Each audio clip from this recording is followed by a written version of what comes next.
Hello, St. Edward's friends. I'm going to read another story today from Frog and Toad Are Friends. The author is Arnold Lobel. And I'm sure a lot of you probably have this book at your house already and know these stories, but they're some of our favorites. Okay, today the story is called The Story.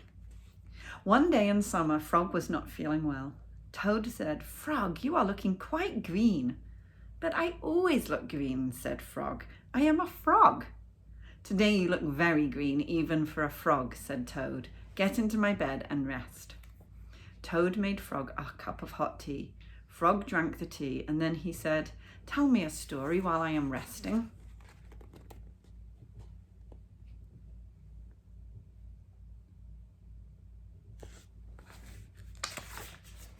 "All right," said Toad. "Let me think of a story to tell you."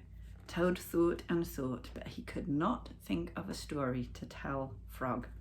"I will go out on the front porch and walk up and down," said Toad. "Perhaps that will help me think of a story." Toad walked up and down on the porch for a long time, but he could not think of a story to tell Frog.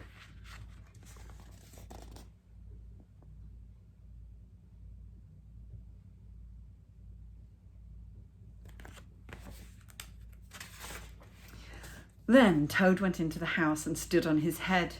"Why are you standing on your head?" asked Frog. "I hope that if I stand on my head, it will help me think of a story," said Toad.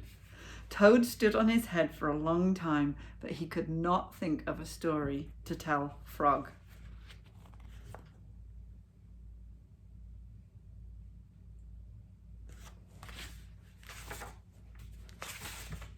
Then Toad poured a glass of water over his head.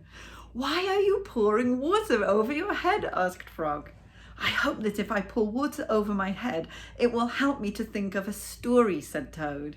Toad poured many glasses of water over his head, but he could not think of a story to tell Frog.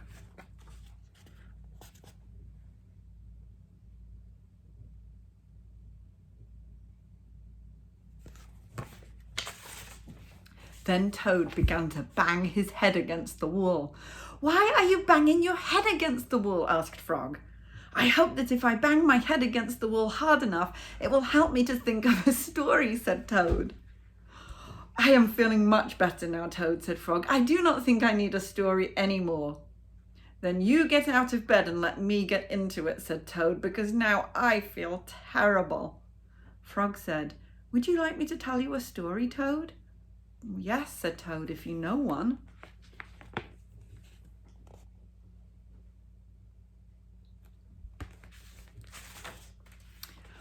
"Once upon a time," said Frog, "there were two good friends, a frog and a toad. The frog was not feeling well. He asked his friend the toad to tell him a story. The toad could not think of a story. He walked up and down on the porch, but he could not think of a story. He stood on his head, but he could not think of a story. He poured water over his head, but he could not think of a story. He banged his head against the wall, but he still could not think of a story.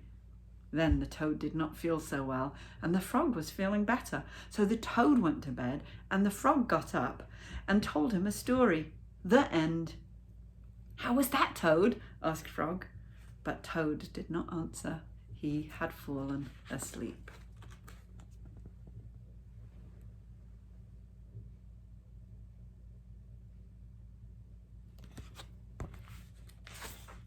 And that is the end of the story called The Story about Frog and Toad. And that is one of my favorite stories of all times.